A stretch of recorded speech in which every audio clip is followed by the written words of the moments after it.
स्वागत है गाइस आपका हमारे चैनल पे। तो आज मैं आप लोगों के लिए एक न्यू अमेजिंग सीरीज की कहानी लेकर आई हूँ जो आपको एक्शन, एडवेंचर और इमोशन से भर देगी।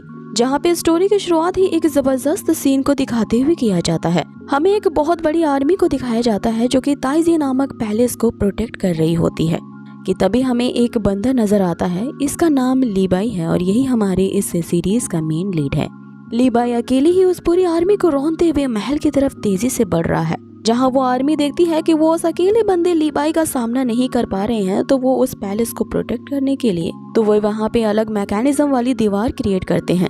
लेकिन लीबाई को ये दीवार भी नहीं रोक सकती और वो उसे फांगता हुआ महल के दरवाजे को चीर देता है। आगे उसका सामना महल के पावरफुल वॉरियर से पड़ता है। लीबाई उनको भी रौंदता हुआ आगे बढ़ता है, लेकिन तभी उसका सामना करने के लिए उसी के जैसे ही तलवारबाजी करने वाले मिनिस्ट्री ऑफ जस्टिस के मिनिस्टर्स आते हैं, जिनमें से छोटे वाले का नाम रोआन और दूसरे का रेंगजी होता है। ये दोनों ही लीबाई से फाइट कर रहे होते हैं, लेकिन यहाँ लीबाई के सामने टिक नहीं पाते कि तभी हम वहाँ पे एक लेडी को देखते हैं जिसका नाम शांगवान है।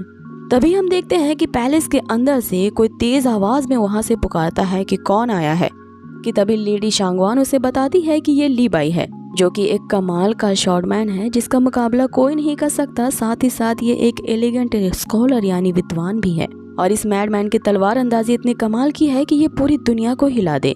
अब लीबाई यहाँ पे आक्रोश में आकर उस चांगान एम्पायर के ही पैलेस पे अकेला फाइट करने क्यों आया होता है, इसकी कहानी 10 दिन पहले शुरू होती है, जहाँ हमें एक समारोह को दिखाया जाता है और उस समारोह में सारे एम्पायर के विद्वान और स्कॉलर्स आए थे।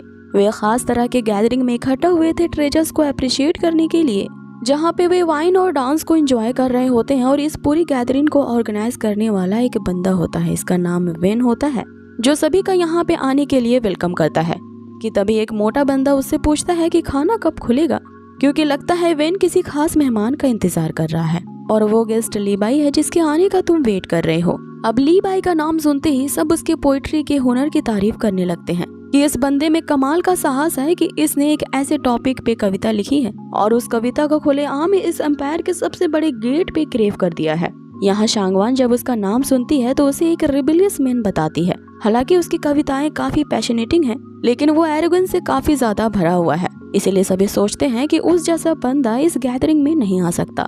कि तभी हमें लीबाई को दिखाया जाता है, वो एक कमाल की पोयम रिसीट करते हुए वहाँ पे आता है और यहाँ उसकी कविता का शीर्षक ही वाइन होता है, जिसमें वो कहता है कि दुनिया में कई सारे विद्वान और सेज हुए हैं जो कि अकेले ही चले गए, लेकिन जो ड्रिंकर्स होते हैं यानी कि जो पियक्कड़ होते हैं वही हिस्ट्री में आखिरी तक बने होते हैं। यहाँ हम लीबाई को देखते हैं जो अभी शराब के नशे में धुत होता है।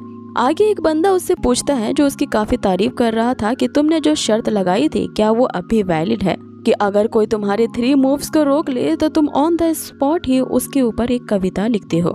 जिसपे वो बंदा और उसके 2 आदमी उसे तलवारबाजी के मुकाबले के लिए चैलेंज करते हैं, जिसका मुकाबला करने के लिए लीबाई यहाँ पे एक शाख तोड़ लेता है और फिर यहाँ पे वो एक शाख से कमाल की तलवारबाजी दिखाता है। यहाँ वो तलवारबाजी करते हुए एक कमाल की पोयम उनके लिए पढ़ता है, जिसपे सभी यहाँ पे लीबाई के फैन हो जाते हैं इसके कमाल के तलवार अंदाजी और पोइट्री को देख करके। आगे जो वेन होता है वो लीबाई को वहाँ पे रखे हुए ट्रेजर्स से इंट्रोड्यूस कराने लगता है।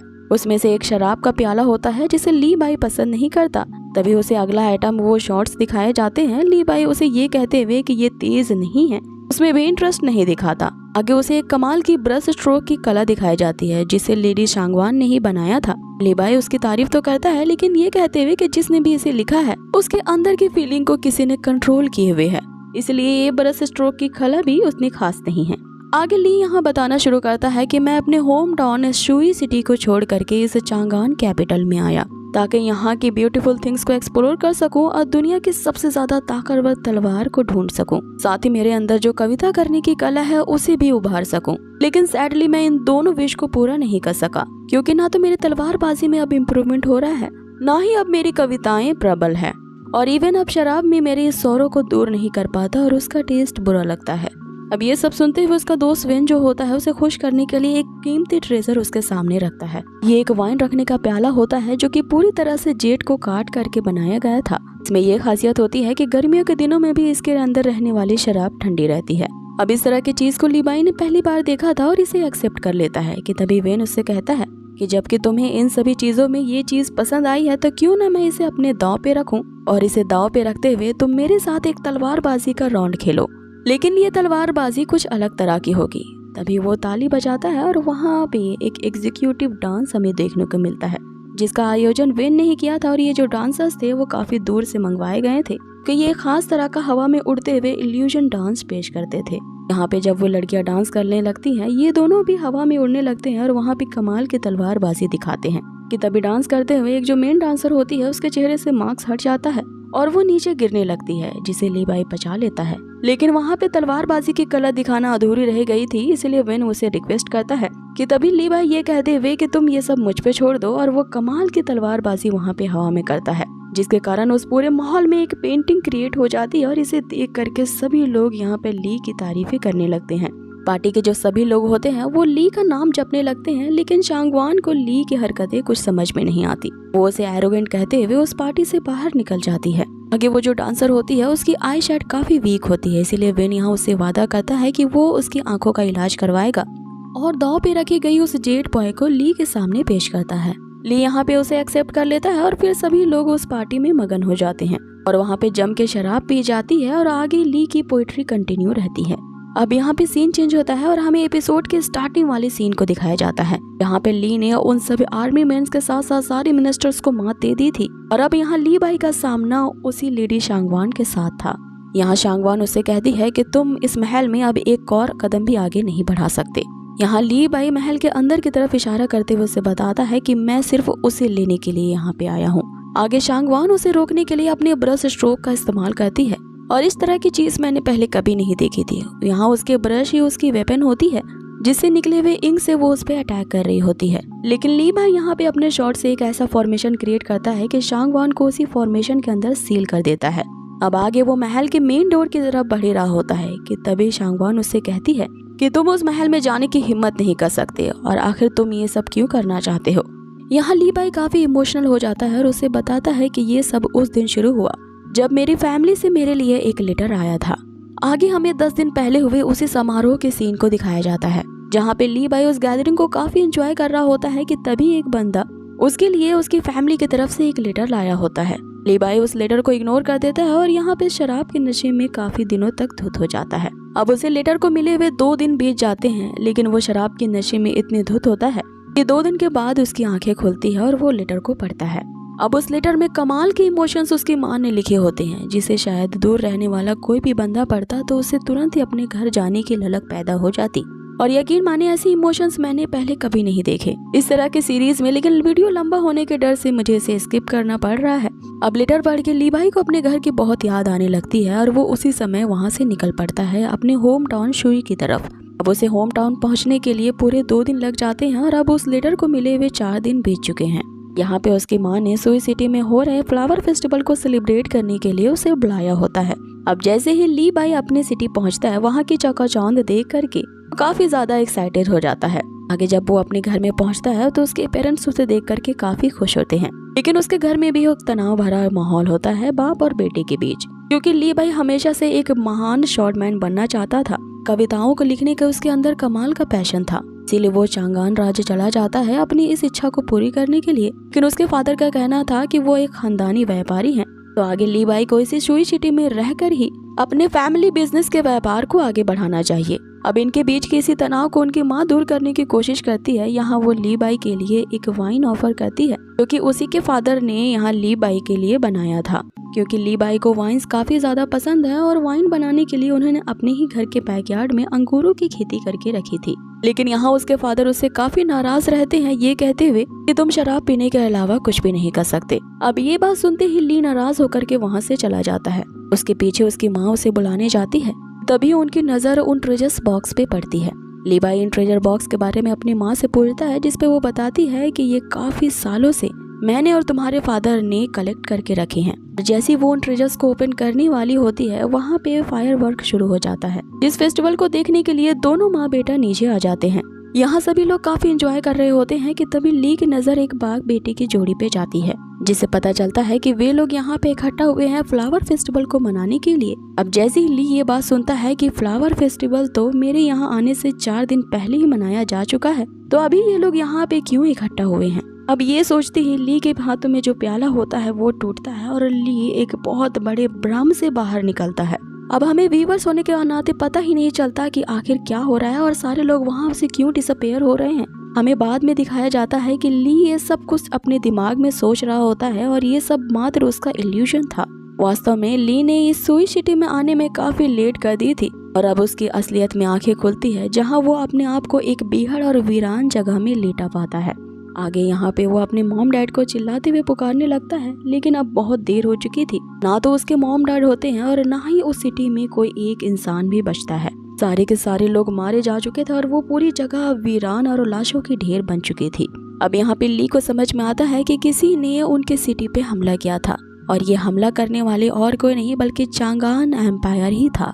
अब आगे यहाँ पे सीन कट होता है और इसी का बदला लेने के लिए जो ली होता है वो चांगान एम्पायर पे हमला कर रहा होता है। अब यहाँ सीन चेंज होता है और हमें फिर से उसी बैटल सीन को दिखाया जाता है, जहाँ पे अपना चांगान राज्य से बदला लेने के लिए उस एम्पायर के पैलेस में ली आ पहुंचा था। अब उस पैलेस के अंदर जो बैठी हुई होती है उसकी सुरक्षा करने के लिए एक और मिलिट्री फोर्स ली को चारों तरफ से घेर लेती है। अब ली को यहाँ पे वो सारी बैड मेमोरीज याद आती है कि कैसे उसके माता पिता को मारा गया था। ये सोचते हुए वो खूंखार तरीके से आगे बढ़ता है और अपनी तलवार के मार तर एक ही स्ट्रोक से उस पूरी आर्मी को खदेड़ देता है। अब आगे हम देखते हैं कि जैसे ही ली बाई अपना सेकंड अटैक करने वाला होता है उसे अपने कजिन ब्रदर की आवाज सुनाई देती है। उसके भाई का नाम अजी होता है, जिसे देखते ही ली बाई रुक जाता है और काफी इमोशनल होते हुए उससे पूछता है कि आखिर तुम यहाँ पे क्या कर रहे हो और उस दिन एग्जैक्टली सुई सिटी में ऐसा क्या हुआ था। अब अजी यहाँ पे बताना शुरू करता है कि उसके अंकल आंटी के कहे मुताबिक वो ली बाई का उस स्टेशन पे इंतजार कर रहा होता है फायर फेस्टिवल के दिन, लेकिन काफी देर इंतजार करने के बाद आसमान अचानक हरे कोहरे से घिर जाता है और वहाँ पे चारों तरफ अफरा तफरी मच जाती है, जिसे देखते ही अजी वहाँ से भागता है। आगे वो रास्ते में जो चीज देखता है इसने पहले इस चीज को कभी नहीं देखा था। सारे लोग वहाँ पे अपने आप क्रिस्टल ग्लास में बदल जाते हैं और फिर अचानक से डिसअपेयर हो रहे थे और सारे लोग वहाँ पे एक एक करके गायब हो जा रहे थे उस धुंध में। लेकिन तभी अचानक से चांगान कैपिटल के वॉरियर्स उसे बचा लेते हैं और यहाँ पर ले आते हैं। आगे वो रोते हुए उसे बताता है कि अगर उस विनाश के होने से पहले तो वहाँ पे पहुँच जाते तो शायद अपने पेरेंट्स को बचा पाते। लेकिन यहाँ ली भाई को यकीन नहीं आ रहा होता है, क्योंकि जब वो पहले अपने होम टाउन में पहुंचा था तो उसके पेरेंट्स समेत सभी लोग वहाँ पे मौजूद थे, जिसपे अब वहाँ पे महारानी की एंट्री होती है, जो उसे बताती है कि वो मात्र एक इल्यूजन यानी कि भ्रम था, जो कि उस ग्रीन धुंध के कारण क्रिएट किया गया था। ये उस विलेन की टेक्निक है जो लोगों को इस तरह से भ्रम में डाल देता है ताकि वो इल्यूजन और रियल में फर्क ही ना कर पाए। और सुई सिटी के इस विनाश के कारण चांगान राज्य को काफी नुकसान हुआ है, इसलिए तुम इस मामले में टांग ना अड़ाओ, वही बेहतर होगा। जिसपे यहाँ ली भाई उसके ऊपर तलवार उठाते हुए कहता है कि मैं बीच में जरूर आऊंगा क्योंकि वो मेरे पेरेंट्स थे। अब यहाँ पे महारानी पे जानलेवा हमला करने के लिए सारे उसके मिनिस्टर्स यहाँ ली बाई को घेर लेते हैं, लेकिन महारानी यहाँ अपने मिनिस्टर से उसे छोड़ने के लिए कहती हैं, क्योंकि ली बाई को सदमा लगा है और अपने बैड मूड के कारण वो ऐसा कर रहा है। आगे महारानी उसे कहती है कि उस विलन की टेक्निक ने हमारे इस चांगान राज्य के कई सारे सिटीज को अपने चपेट में लिया है, जिसकी हम अपनी तरफ से पूरी इन्वेस्टिगेशन कर रहे हैं। और अब अपनी इस सिचुएशन को तुम शांत मन से सोचो, क्योंकि तुम इस काफी ज्यादा टैलेंटेड हो, इसीलिए मैं तुम्हारी इस गुस्ताखी को माफ कर रही हूँ। आगे ली बाई को हम देखते हैं कि पूरी तरह से हताश और निराश होते हुए इस गिल्ट में डूब जाता है। मैं अब तक अपने पेरेंट्स की मौत के लिए दूसरों को जिम्मेदार समझता था, लेकिन यहाँ गलती मेरी है। अगर मैं उस लेटर को उसी दिन पढ़ लेता तो आज शायद मेरे पेरेंट्स जिंदा होते। अब इस दुर्घटना का जिम्मेदार वो अपने आप को ही मानने लगता है और पूरी तरह से डिप्रेशन में चला जाता है। यहाँ वो अपने आप को शराब के नशे में धुत कर लेता है।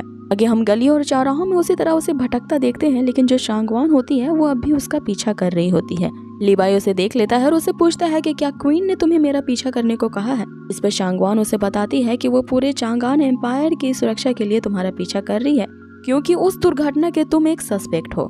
आगे शांगवान उसे कहती है कि हर मैजिस्ट्रेट ने उस मामले की छानबीन करने के लिए इन्वेस्टिगेशन शुरू कर दी है, लेकिन तुम उस मामले में इंटरफेयर मत करना। जिस पे ली बाई उसे कहता है कि वो मेरे पेरेंट्स थे, इसलिए तुम इस बात को नहीं समझ सकती।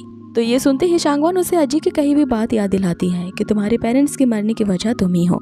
जब ये बात लीबाई सुनता है वो पूरी तरह आक्रोश में भर जाता है। लेकिन कहते हैं ना कि जब किसी को गिल्ट होता है, जब कोई दूसरा बंदा उसे याद दिलाता है तो वो और भी ज्यादा चुभता है।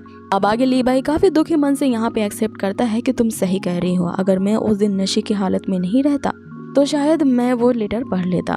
आगे जब वो लेटर को देख रहा होता है तो उसे अचानक से याद आता है कि ये उसके होम टाउन की सील नहीं है, किसी ने जरूर उस लेटर को उससे पहले पढ़ा है और दूसरा सील यहाँ पे लगा दिया है। और ये बात समझते ही लीबाई के अंदर एक उम्मीद की लहर जगती है और वो इस बात का पता लगाने के लिए अपने दोस्त वेन के पास पहुँचता है, जिसने उस रात वहाँ पे पार्टी का इंतजाम किया होता है। आगे वो यहाँ वेन की मदद मांगता है ताकि गैदरिंग में मौजूद हुए सभी लोगों के पता वो उसे दे दे, जिसपे वेन तो पहले ये कहता है कि वे सभी लोग काफी बड़े बड़े खानदान से और बहुत बड़े स्कॉलर्स हैं, इस तरह की नीच हरकत कभी नहीं करेंगे। लेकिन लीबाई की आखिरी उम्मीद ना टूटे, इसके लिए वो उसकी मदद करने को तैयार हो जाता है। उसी समय हमें उसी डांसर लड़की लुआना को दिखाया जाता है, क्योंकि उस गैदरिंग में वहाँ पे डांस परफॉर्मेंस कर रही थी और उसकी आंखें खराब थी और उसकी आंखों की ट्रीटमेंट अब शांगवान के बताए हुए डॉक्टर के कारण हो चुकी थी।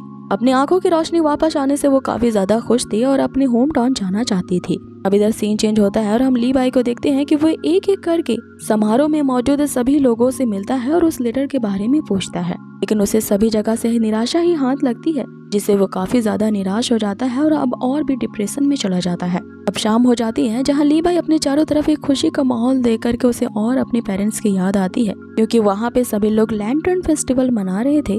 यहाँ वेन उसे चीयर अप करने के लिए उस सुंदर से नज़ारे को दिखाता है, जिस पर लीबाई उसे कहता है कि अब मुझे कोई चीज इंस्पायर नहीं करती, क्योंकि जब मेरे पेरेंट्स से चले गए तो मेरे अंदर ये जो गहरा सदमा है उसे हजारों लैंटर्न की रोशनी भी नहीं उजाला दे सकती।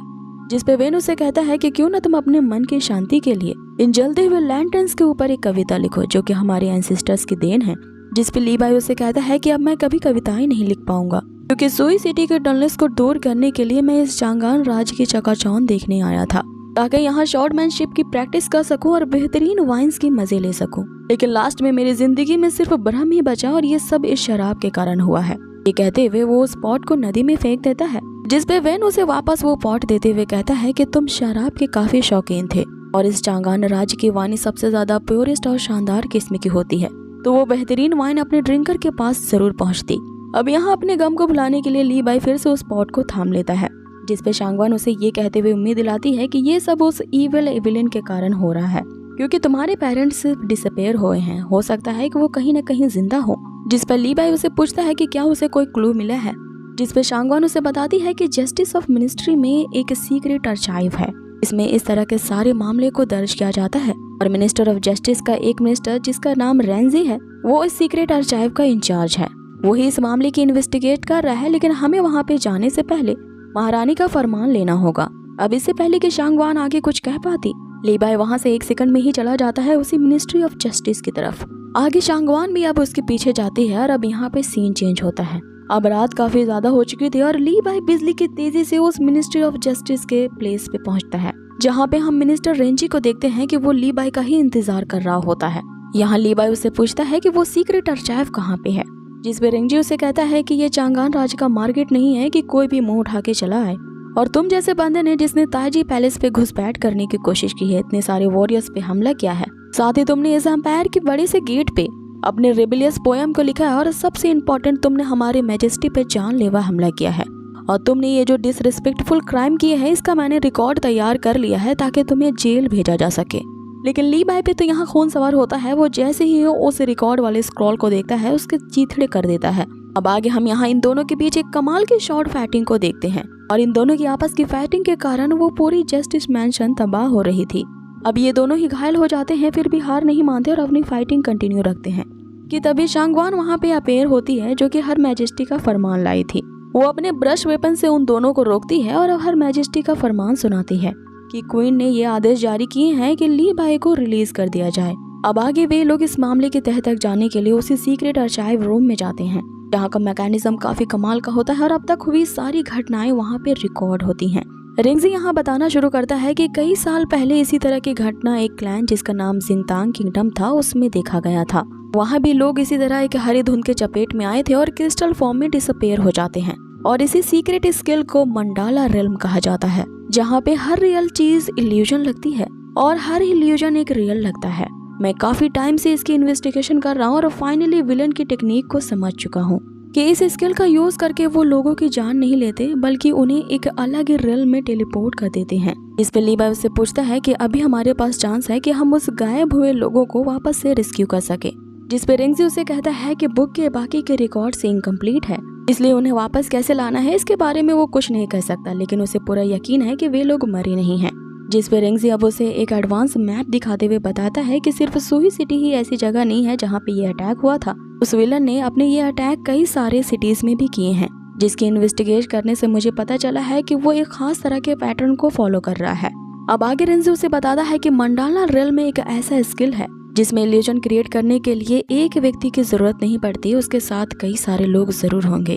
अब यहाँ पे इल्यूजन का नाम सुनते ही लीवाई को कुछ याद आता है। वो यहाँ रिंगजी को बताता है कि उसने उस गैदरिंग में एक ऐसे डांस ग्रुप को देखा था जो उसी तरह का इल्यूजन क्रिएट करते हुए डांस परफॉर्म करते हैं। इसी चीज की छानबीन करने के लिए रिंगजी पैलेस के कुछ वॉरियर को वे डांसर जहाँ पे रुके हुए थे वहाँ भेजता है, लेकिन उसे खबर मिलती है कि वे लोग पहले से ही वहाँ से भाग चुके हैं। अब आगे उन्हें इस बात का डर होता है कि उनका अगला टारगेट चांगान होगा, जिस पे लीवाई उसे कहता है कि अगर आगे उनका चांगान राज्य टारगेट होता तो वे लोग यहाँ पे इस तरह का डांस परफॉर्मेंस नहीं करते लोगों की नजरों में आने के लिए। आगे वे लोग फिर से उस विलन के अटैक किए गए लोकेशन को देखते हैं और उसके पैटर्न को समझने की कोशिश करते हैं, जहाँ पे लीवाई को अब वो पैटर्न समझ में आता है कि वो विलन सिर्फ उसी जगह को टारगेट कर रहा है जिन जगहों का नाम लीवाई ने अपनी कविताओं में लिखा है, और इन सारी जगहों का नाम उसकी कविताओं में है। जिन जिन जगहों के बारे में उसने कविता में लिखी है वे विलन उन्हीं को टारगेट बना रहा है। अब ये बिल्कुल क्रम के अनुसार चल रहे थे। लास्ट में लीवाई ने 2 जगहों के बारे में अपने पोयम में बताया था, जिसमें से एक जगह वो अंपायर की बड़ी सी गेट होती है जहाँ पे उसने अपनी पोयम को इनक्रेव किया था, और दूसरी जगह वही वेन द्वारा दी गई गैदरिंग वाली पार्टी थी जहाँ पे उसने कविताएं लिखी थी। इसका मतलब ये है कि अब वो विलन इन दोनों जगहों पे ही अटैक करने वाला था, इसलिए जो आधे लोग होते हैं वो उस बड़े से गेट की तरफ जाते हैं और बाकी बचे जो लोग होते हैं वो जहाँ पे वो गैदरिंग पार्टी हुई थी यानी वेन के घर जाते हैं। अब आगे वे दोनों ग्रुप उन दोनों अलग अलग जगहों पे पहुंच जाते हैं जिसके बारे में लीवाई ने अपने लास्ट पोयम में लिखा था, लेकिन वहाँ पे बड़ी घनघोर शांति छाई होती है जैसे किसी बड़े से तूफान के आने का अंदेशा हो। लेकिन अब हम देखते हैं कि वो हरे रंग की धुंध वहाँ पे फैल चुकी थी और अब पहला शिकार उस गेट वाली जगह पे होता है जहाँ पे एक आदमी तुरंत ही क्रिस्टल ग्लास में बदलते हुए डिसअपेयर हो जाता है। अब आगे हम देखते हैं कि विलन ने अपना जाल बिछा दिया होता है। आधे से ज्यादा जगह वहाँ पे क्रिस्टल ग्लास में ट्रांसफॉर्म हो चुकी थी और वो डिसअपेयर होना शुरू हो जाती है। अब आगे लीवाई अपने सामने एक बहुत बड़े बटरफ्लाई मॉन्स्टर को देखता है। अब यही मॉन्स्टर के अंदर से स्पेल को कास्ट किया जा रहा होता है जिसके कारण सभी लोग ग्लास में बदलते जा रहे थे। अब जैसे कि हमने थोड़ी देर पहले देखा था कि वो जो डांसर लुआना होती है उसे नहीं इस डार्क मैजिक को कास्ट करने के लिए अपना इल्यूजन स्पेल कास्ट किया था। अब आगे लीवाई सभी को अपनी आंखों के सामने क्रिस्टल फॉर्म में बनते हुए डिसअपेयर होता देखते हैं। यहाँ पे वो उनकी मदद करने के लिए कोशिश कर रहा होता है, लेकिन वो समझ जाता है कि अगर इस स्पेल को पूरी तरह से बंद करना है तो हमें उस मॉन्स्टर पे अटैक करना होगा। अब यहाँ पे लीवाई उस मॉन्स्टर के स्पेल से बचता हुआ तेजी से उस पे अटैक करने के लिए आगे बढ़ रहा होता है। दूसरी तरफ हमें गेट वाला लोकेशन दिखाया जाता है, वहाँ भी विलन ने अपनी टेक्निक फैला दी थी जिसके कारण उन सभी लोगों का उस स्पेल से बचना काफी ज्यादा मुश्किल हो रहा था। अब वहाँ जो मिनिस्ट्री ऑफ जस्टिस के मिनिस्टर जो होते हैं वो भी उस मॉन्स्टर्स के मारने की कोशिश करते हैं, लेकिन जैसे ही वो इस पे अटैक करते हैं हम देखते हैं कि वो मॉन्स्टर फिर से अपने आप को बना लेता है। अब आगे हमें यहाँ इन दोनों ग्रुप को बारी बारी से दिखाया जाता है जो कि उस मॉन्स्टर के इल्यूजन स्पेल से बचते हुए उस बड़े से बटरफ्लाई मॉन्स्टर पे अटैक करने की कोशिश कर रहे होते हैं। और ये जो सीन दिखाया जाता है जैसे जैसे इसकी स्पीड बढ़ती है ये और भी ज्यादा इंटरेस्टिंग होता जाता है। लेकिन अब अचानक से लीवाई के हम एक शानदार अटैक को देखते हैं कि वो उस बड़ी मॉन्स्टर पे करता है, जिसके अटैक करते ही चारों तरफ शांति छा जाती है। और अब हम उस मॉन्स्टर बटरफ्लाई को टूटता हुआ देखते हैं जिसके अंदर वही डांसर लुआना होती है। यहाँ पे लीवाई उस डांसर गर्ल को देख के पूरी तरह से शॉक रह जाता है। यहाँ पे उसे एक फ्लैशबैक आता है जिसके बारे में उसके दोस्त लुइन ने बताया था। ये लोग किसी जितांग कबीले को फॉलो करते हैं। अपना गुजर बसर करने के लिए ये लड़की और इसके साथ इसके क्रू मेंबर जो होते हैं वो इसी तरह का इल्यूजन स्पेल कास्ट करते हैं और डांसिंग परफॉर्मेंस जगह जगह पे करते हैं। और इसी ग्रुप को परफॉर्म करने के लिए वेन ने अपनी गैदरिंग में बुलाया था। आगे हम लुआना को देखते हैं जो कि कह रही होती है कि उसे काफी हर्ट हो रहा है और वो उस क्रिस्टल से बाहर निकलना चाहती थी, लेकिन कुछ बेहद शार्प तारे उसे जकड़ लेती है और हमें पता चलता है कि कोई जरूर है जो लुआना से ये सब फोर्सफुली करवा रहा था। अब यहाँ लीवाई ये देखते ही इस चीज को समझ जाता है कि ये इस पूरे कारनामे की मास्टरमाइंड तो नहीं हो सकती। आगे लीवाई उसे बचाने के लिए उस आधे क्रिस्टल को तोड़ देता है जिससे लुआना उस क्रिस्टल से आजाद हो जाती है और वो जादू भी टूट जाता है। आगे हम लुआना को मरती हुई हालत में देखते हैं, जो कि उसे जाते जाते कह जाती है, मैं किसी को नुकसान नहीं पहुंचाना चाहती थी, लेकिन किसी ने मेरे इंटायर क्लान को ही अपने कब्जे में कर रखा है और उसने मुझे धमकी दी कि अगर मैंने ये काम नहीं किया तो वो उन सभी को मार डालेगा। इसीलिए मुझे फोर्सफुली ये करना पड़ा, लेकिन मुझे अफसोस है कि मैं तुम्हारे लिए अब आगे परफॉर्मेंस नहीं कर पाऊंगी। अब आगे ली बाई उससे ये पूछ पाता है कि उसे किसने फोर्स किया है। यहाँ लुआना की मौत हो जाती है। ये दृश्य काफी ज्यादा यूनिक होता है, जिसमें उसकी पूरी बॉडी छोटे छोटे बटरफ्लाई में ट्रांसफॉर्म हो जाती है और फिर वो सारी हवा में डिसअपीयर हो जाते हैं। अब आगे हम ली बाई को पूरी तरह से आक्रोश में आता देखते हैं, जहाँ वो ये सोचता रह जाता है कि आखिर कौन है वो ये जो कर सकता है। उसे बहुत सारे फ्लैशबैक आते हैं, जहाँ वो उन सब की कही हुई बातों को याद कर रहा होता है। अब वो अचानक से अपने पोएम्स के बारे में सोचने लगता है कि मैंने अपनी कविताओं में कभी भी अपने होम टाउन के बारे में तो नहीं लिखा था, तो आखिर उस विलन ने मेरे होम टाउन यानी शुई सिटी पे अटैक क्यों किया। कि तभी उसे अचानक से याद आता है कि बहुत साल पहले उसने अपने होम टाउन पे एक बहुत ही कठिन और छुपी हुई कविता लिखी थी। इस कविता को उसने काफी पहले लिखा था, इसलिए वो इस बारे में भूल चुका था। लेकिन फिर उसे अचानक से याद आता है कि इस कविता के बारे में उसने काफी कम लोगों को बताया था, और अब उसे अपने दोस्त विन की कही हुई बात याद आती है, जो उसे कह रहा होता है कि क्यों ना तुम अपने मन को दिलासा देने के लिए एक नई कविता लिखो। अब आगे ली बाई के सामने सारी बातें साफ हो जाती है कि विन ही वो बंदा है इसको ली बाई ने वो कविता काफी पहले सुनाई थी और वही इन सब का मास्टरमाइंड है। अब आगे हम उसी वेन को देखते हैं, जो कि उस इंटायर कैपिटल के जो पैलेस होता है उसी के ऊपर उसने इल्यूजन कास्ट को कर रखा था, और इस स्पेल को कास्ट करते हुए वो ली बाई की ही कविताओं को पढ़ रहा था। अब आगे हम वेन को देखते हैं कि वो इस इंटायर कैपिटल के एकदम सेंटर पे होता है, इसलिए उसने अपने इस जादू के बहुत बड़े पैमाने पे फैला दिया था, और उस हरे बवंडर से निकलती हुई जो ग्रीन स्पेल्स होती है वो सभी चीजों को अपने अंदर चपेट में लिए जा रही थी। देखते ही देखते पूरा चांगान उसके कब्जे में आ जाता है और सारी चीजें ग्लास में ट्रांसफॉर्म होकर डिसअपीयर होना शुरू हो जाती हैं। आगे शांगवान यहाँ ली बाई से कहती है कि अब पूरा चांगान ही बर्बाद होने वाला है और तुम और मैं अकेले मिलकर के इसे नहीं रोक सकते, तो बेहतर यही होगा कि तुम यहाँ से वापस चले जाओ। जिस पे ली बाई उससे कहता है कि तुम्हें जाना है तो जाओ, लेकिन मैं नहीं जाऊंगा, क्योंकि उस वेन को मुझे गिफ्ट देना है, क्योंकि उसने मुझसे कहा था कि अपनी सैडनेस को दूर करने के लिए वो उसके लिए एक पोयम लिखे। आगे हम उन मिनिस्टर्स को देखते हैं जो बाकी बचे कुछ लोगों को चांगन राज्य से वापस निकालने की कोशिश कर रहे होते हैं, और इधर जो ली बाई होता है वो ये कहते हुए कि मेरी तरफ से ये आखिरी कविता उसके लिए गिफ्ट होगी। वेन की तरफ वो तेजी से बढ़ रहा होता है। आगे हम वेन को देखते हैं कि जो पूरी तरह से साइको किलर बन चुका होता है, और यहाँ पे वो अपना ये एक्सक्यूज देता है कि उस दुनिया की सारी ब्यूटीफुल चीजों को वो अपने साथ रखना चाहता है, इसीलिए वो सभी अच्छी अच्छी चीजों को अपने एक अलग स्पेस में संभाल के रखेगा ताकि वो कभी खराब ना हो और हमेशा समृद्ध रहे। आगे वो ली बाई से कहता है कि मैंने तुम्हारे लिए वहाँ पे एक गिफ्ट तैयार करके रखा है, क्योंकि तुम चाहते थे कि तुम इस पूरे वर्ल्ड के सबसे महान शॉटमैन बनो और सबसे ताकतवर तलवार तुम्हारे पास हो, तो तुम मेरे उस इल्यूजन रियल में हमेशा के लिए रह सकते हो। अब ये सुनते ही ली बाई वेन पे एक जानलेवा अटैक करता है, जिसे वो आसानी से डॉज कर लेता है, और यहाँ पे वेन के इस तरह के सन के सवालों के जवाब ली बाई ये कहते हुए देखता है कि तुम पूरी तरह से पागल हो चुके हो। इस वर्ल्ड की सब चीजों को डिस्ट्रॉय करके तुम आखिर क्या साबित करना चाहते हो? तुमने यहाँ सब कुछ बर्बाद कर दिया है, इवन के मेरे पेरेंट्स को भी हार्म पहुँचाया, साथ ही साथ तुमने हजारों इनोसेंट लोगों की जिंदगियाँ तबाह कर दी है। जिस पे वेन उसे कहता है कि तुम ऐसे कैसे कह सकते हो कि मैंने उन्हें हार्म पहुंचाया है? मैंने तो उन्हें इससे बेटर वर्ल्ड में पहुंचा दिया है, जहाँ पे किसी भी तरह का दुख और पीड़ा का उन्हें सामना नहीं करना होगा, जो कि वो लोग इस वर्ल्ड में रहते हुए करते थे। मैंने इस वर्ल्ड के सिर्फ अच्छे अच्छे पार्ट्स को वहाँ पे टेलीपोर्ट किया है, ताकि मैं अपने लिए एक ब्यूटीफुल जगह को क्रिएट कर सकूं और उसका गॉड बन सकूं। जिसपे ली बाई उसे ये कहते हुए कि लोगों को डिस्ट्रॉय करके तुम यहाँ ब्यूटी की बात कर रहे हो, वो अचानक से उस पे हमला कर देता है। अब आगे हम उन दोनों को यहाँ पे फाइट करते देखते हैं, जिसमें ली बाई जो होता है वो उस वेन के सीने को भेद देता है, लेकिन फिर भी वो वेन को मार नहीं पाता।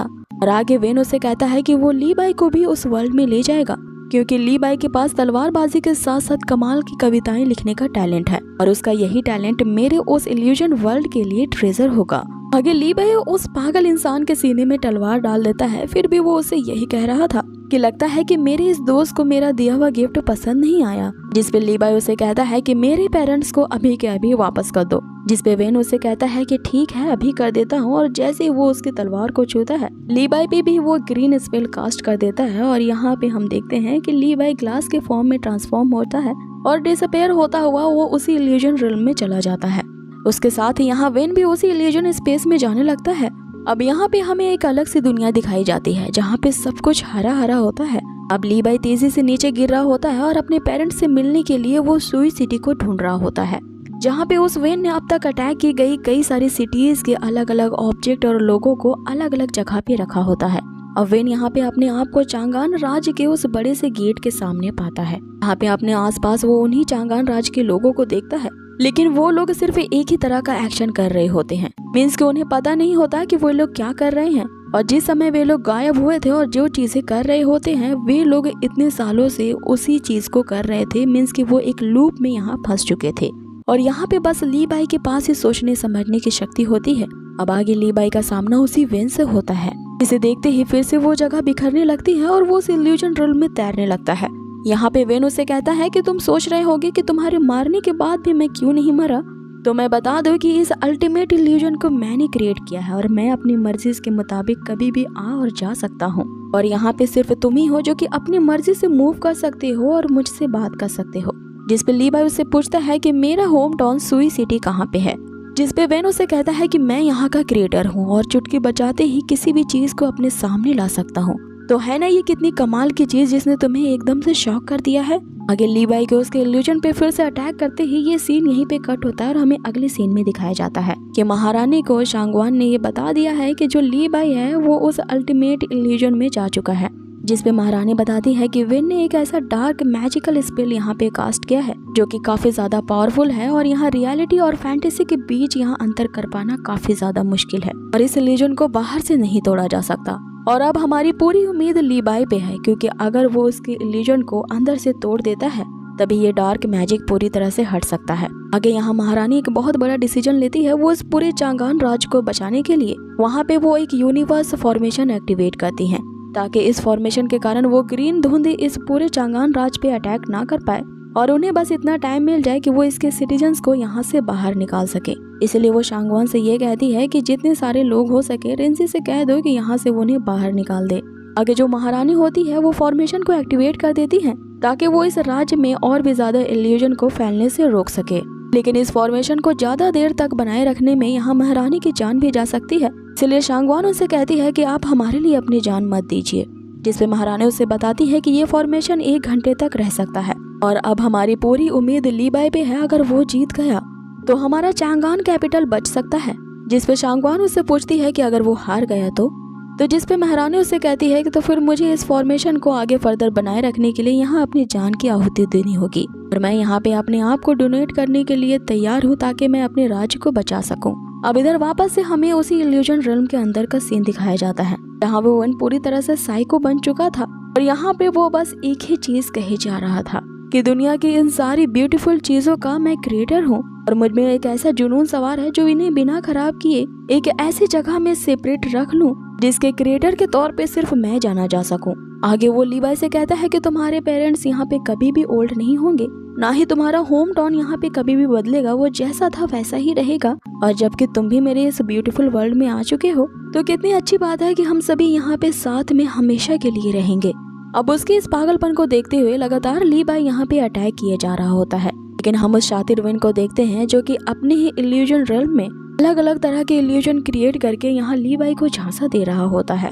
अब आगे हम यहाँ लीबाई को देखते हैं जो उसे मारने के लिए हर एक कोशिश कर रहा होता है, लेकिन जैसे वो उसके करीब पहुँचता है इल्यूजन चेंज होता है और वो किसी और ही जगह अपने आप को पाता है। आगे विन लीबाई को सुई सिटी ले जाता है जहाँ उससे कहता है कि तुमने सुई सिटी पे कविता लिखी थी और देखो मैंने उससे रिलेटेड एक वर्ल्ड ही क्रिएट कर दिया, जिसमें लीबाई उसे कहता है कि लोगों की जिंदगी तुम्हारे लिए कोई ब्यूटीफुल सीन नहीं हो सकती। जिसपे वेन उसे कहता है कि तुम मुझसे नफरत करते हो क्योंकि मैंने तुम्हारे लिए बस कुछ मॉर्टल्स को मारा है, लेकिन अगर मैं ये नहीं करता तो फिर तुम जिंदगी की ऊंचाइयों तक कैसे पहुंचते। तुम्हें तो एक महान शॉटमैन बनना होता है, तो तुम क्यों ना मेरे इस वर्ल्ड में बन जाओ। अब आगे हम यहाँ वेन को देखते हैं जो कि लीबाई के माइंड से इसी तरह के अलग अलग इल्यूजन्स के साथ खेल रहा होता है। अब इनके बीच लगातार इसी तरह की बातचीत जारी होती है जहाँ पर लीबाई लगातार उस पर अटैक करने की ही कोशिश कर रहा होता है।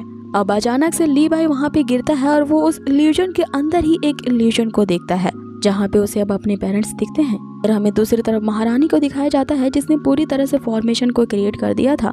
अब इससे वेन का ध्यान भटकता है क्योंकि अब उसके इल्यूजन रिल्म में हरकत होनी शुरू हो गई थी।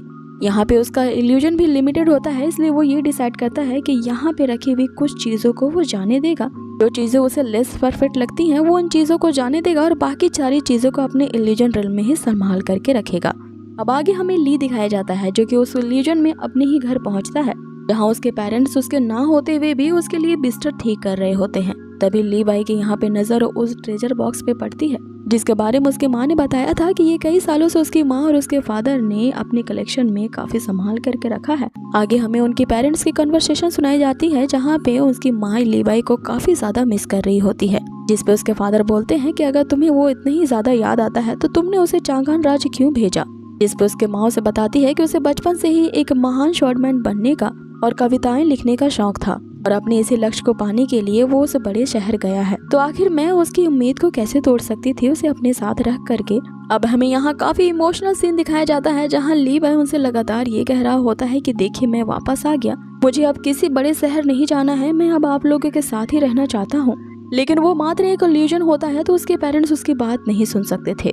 आगे उसकी माँ कहना शुरू करती है कि मैंने सुना है कि वो चांगान में काफी ज्यादा पॉपुलर हो गया है और उसे सभी लोग महान तलवारबाज कहते हैं। जिसमें ली बाई वापस उनसे कहने लगता है कि मुझे अब कोई पॉपुलैरिटी कोई फेम नहीं चाहिए। आगे उसकी माँ के ये कहने पे कि मैं चाहती हूँ कि मेरा बच्चा और भी आगे जा करके नाम कमाए। जिसमें ली बाई वहाँ पे काफी निराश हो जाता है और उनसे कहता है कि मैं अब आप लोगों को छोड़ करके कभी नहीं जाऊंगा, मैं अब हमेशा आप लोगों के साथ ही रहूंगा, तो आप लोग मुझे क्यों नहीं देख रहे हो। आगे वापस से वो इल्यूजन फिर से टूटने लगता है, जिसके कारण उस ट्रेजर बॉक्स में रखे हुए सारी चीजें बिखरने लगती है। यहाँ ली बाई ये देख करके शौक रह जाता है कि उस ट्रेजर बॉक्स में उसके पेरेंट्स ने उससे रिलेटेड चीजें ही रखी थी, जो कि अब तक की उसकी कविताएं थी, उसके खिलौने होती हैं। और यहाँ ली बाई से संबंधित हर चीज उन्होंने बहुत प्यार से इतने सालों तक के कलेक्ट करके रखा था। अब ये सीन वाकई में यहाँ बहुत ही ज्यादा पेनफुल होता है। जैसे वो इन चीजों को देखता है पूरी तरह से इमोशन में डूब जाता है और जोर जोर से अपने पेरेंट्स को पुकारने लगता है। यहाँ अब तक उसके गुजारे गए बचपन से लेकर जवानी तक सारी मेमोरीज की झलक उसकी आंखों के सामने आ जाती है, जिसमें हमें दिखाया जाता है कि किस प्यार और स्नेह के साथ उसके पेरेंट्स ने यहाँ ली बाई को पाला था। लेकिन मात्र ये सिर्फ एक भ्रम ही होता है जो कि सिर्फ टूटता ही जा रहा था। ली बाई उस इल्यूजन की गहराइयों में अंदर डूबता ही जाता है कि तभी उसे अपनी माँ की कही हुई बात याद आती है, जिसमें उसने बचपन में एक पोयम लिखा होता है। उसकी माँ इस पोयम का मतलब उससे पूछती है, जिसमें वो उसे कहता है कि माँ आपने गलत केस किया है, क्योंकि मेरे कहने का मतलब है कि ये सीन से इम्पोर्टेंट नहीं है, जबकि वो सीन या दृश्य तब इम्पोर्टेंट बनता है जबकि लोग उसमें जीना शुरू करते हैं। उसकी बचपन की इस कविता से ली बाई को याद आता है कि जगह इम्पोर्टेंट नहीं होती, बल्कि वो सीन ही इम्पोर्टेंट हो जाता है जहाँ पे लोगों ने उसे जिया है। मतलब कि लोग इम्पोर्टेंट होते हैं और उनसे जुड़े हुए इमोशन इम्पोर्टेंट होते हैं। और अब ये बात ली बाई को समझ में आ चुकी थी और वो इस इल्यूजन के भ्रम को समझ जाता है। उसे अपने साथ आसपास में कई सारे लोग दिखते हैं जो कि अब तक उस इल्यूजन में फंसे हुए थे। वे सभी ली बाई को टच करते हैं, मानो जैसे वो अपने सारी इमोशंस और अपनी शक्तियां ली बाई को देते हैं। ली बाई भी यहाँ पे उस भीड़ में अपने पेरेंट्स को देखता है और आगे हम देखते हैं कि और भी लोग उसे अपनी शक्तियां यहाँ पे दे रहे होते हैं उसे टच करते हुए। इस कारण अब वो धीरे धीरे उस इल्यूजन रिल्म से ऊपर उठना शुरू करता है। अब यहाँ पे ली बाई को हम एक अलग ही रूप में ट्रांसफॉर्म होता देखते हैं, जहाँ पे वो पूरी तरह से ट्रांसफॉर्म होकर एक ग्रीक गॉड बन चुका था और अब वो समझ चुका होता है कि इस इल्यूजन को उसे अंदर से तोड़ना होगा। अब यहाँ पे ली बाई के हम भव्य रूप को देखते हैं और फिर से वो अपने पोयम्स को गाते हुए उसी वेन की तरफ तेजी से बढ़ रहा होता है। इधर सीन चेंज होता है और अब हमें चांगान राज्य की तरफ दिखाया जाता है, जहाँ पे अब हर मैजेस्टी की हालत भी पूरी तरह से वीक हो चुकी थी। यहाँ पे वो चांगान से अपने अंतिम शब्द कहती है कि मेरे साथ इतने साल रहने के लिए तुम्हारा बहुत बहुत शुक्रिया। यहाँ वो उसे अंतिम अलविदा कहती है और अब फिर से आखिरी फॉर्मेशन वहाँ पे एक्टिवेट करती है। लेकिन उसी समय हम देखते हैं कि वहाँ सभी को ली बाई की आवाज सुनाई देती है, जो कि अपनी ही पोयम को पढ़ रहा होता है। यहाँ वो एक एक कविता को रिसीट करता है और अपने तलवार के एक एक स्ट्रोक से उस इल्यूजन रिल्म के हर एक परत को तोड़ रहा होता है। आगे वो ये कहते हुए वेन की तरफ बढ़ता है कि तुम्हें अल्टीमेट ब्यूटी एंजॉय करने का काफी शौक है ना, लेकिन तुम्हारे इस इल्यूजन वर्ल्ड में बस एक चीज की कमी है और वो है ह्यूमन इमोशंस, क्योंकि सिर्फ इमोशन और लाइफ एंड डेथ की पीड़ा के साथ ही जिंदगी पूरी होती है और बिना इन इमोशंस के जीना व्यर्थ होता है। आगे वो उसके इल्यूजन को बीचों बीच से काट देता है, जिसपे वेन चिल्लाता हुआ कह रहा होता है कि इस माइटी वर्ल्ड का क्रिएटर मैं हूँ, तो तुम मेरे इस ब्यूटीफुल वर्ल्ड को कैसे तबाह कर सकते हो। आगे जब वो ली बाई पे अटैक करने वाला होता है तो ली बाई अपने शॉट से उस पे एक ऐसा अटैक कर देता है कि उसके हाथ ही कट जाते हैं। आगे ली बाई उसे ये कहते हुए कि तुम एक हार्टलेस और इमोशनलेस पर्सन हो और इस तरह के पर्सन को जीने का कोई अधिकार नहीं है। ना ही अब तुम अपने इल्यूजन में किसी भी लोग को ट्रैप करके रह सकते हो। ये कहते ही एक जोरदार अटैक वो उस वेन पे करता है। अब हमें यहाँ ली की एक झलक दिखाई जाती है जहाँ पे वो अपने पेरेंट्स से मिल चुका है और उसके पेरेंट्स अब उसके साथ जुड़ चुके हैं और अपनी सारी शक्तियों को वो उसके अंदर ट्रांसफर कर चुके हैं, जिसके कारण अब लीवाई के अंदर असीम शक्तियाँ आ चुकी हैं। और वो उस वेन को मारने से पहले उसे एक पीस ऑफ एडवाइस देता है कि बिना इमोशन के तुम्हारे ये वर्ल्ड बिल्कुल बेकार है और व्यर्थ है। ये मेरे आगे कुछ भी नहीं है, इसलिए इसका टूट जाना ही बेहतर है। आगे वो एक जोरदार अटैक उस वेन पे करता है जिसके कारण उसकी मायावी शक्तियाँ डिस्ट्रॉय हो जाती है और वो अब ली के सामने अपने ह्यूमन फॉर्म में आता है। यहाँ वो अब भी पागल और सन की इंसान ली से कह रहा होता है कि कांग्रेचुलेशन, तुमने ये कर दिया। यहाँ पे ली भाई एक झटके में उसके सर को धड़ से अलग कर देता है और उसके मरते ही उसका ये जो इल्यूजन है पूरी तरह से खत्म हो जाता है। जो चीजें जैसी और जिस जगह से गायब हुई थी वो वापस से अपने फॉर्म में आ जाती हैं, जिसके कारण चारों तरफ एक खुशियों की लहर छा जाती है। आगे हम लीवाई को देखते हैं जिसके अंदर का सारा गिल्ट और डिप्रेशन अब बिल्कुल शांत हो चुका था और वो काफी कामली नीचे गिर रहा होता है। इधर हम चांगान राज को देखते हैं जहाँ वापस से सभी चीजें नॉर्मल हो चुकी थी। अब आगे हमें लीवाई को दिखाया जाता है जहाँ पे उसे अपने फादर की कही भी बात याद आती है कि उनके जो बागीचे में अंगूर है वो काफी ज्यादा फल चुके हैं और अब यही सही वक्त है उनसे वाइन बनाने का। सो वाइन का अगर तुम्हें टेस्ट करना है तो सबसे बेहतर इसका टेस्ट उस लकड़ी के पॉट में लगता है, जिसमें लीवाई उनसे कहता है कि आपने बिल्कुल सही कहा। तो चलिए साथ में बैठकर वाइन एंजॉय करते हैं और ढेर सारी कविताएं लिखते हैं। अब आगे हम लीवाई को देखते हैं कि वो जेड पॉट को वहीं पर फेंकता हुआ तेजी से अपने होम टाउन यानी शुई सिटी की तरफ बढ़ रहा होता है। अब इसी के साथ ही यह इमोशन से भरी हुई रोलर कोस्टर वाली कहानी खत्म होती है, जहां हमें एक ऐसे लड़की की कहानी को दिखाया जाता है जो अपनी जिंदगी में आगे बहुत कुछ करना चाहता है, लेकिन उस सबको पाने के लिए उसे अपने पेरेंट्स को छोड़ना पड़ा। जब उसे ये बात का एहसास आया कि पेरेंट्स से सबसे जिंदगी में ज्यादा कीमती होते हैं और इस बात को जानने के लिए उसने काफी बड़ी कीमत चुकाई। और जब उसे इस बात का एहसास आ गया है तो अब वो दोबारा ये गलती कभी नहीं करेगा। इसीलिए जाते हुए मैं भी यही कहूंगी कि अपने पेरेंट्स का बहुत ख्याल रखें और उनका बहुत आदर करें। बहुत ही जल्द मुलाकात होगी आपसे अब नई एक्सप्लेनेशन के साथ। Till then take care, stay healthy, bye.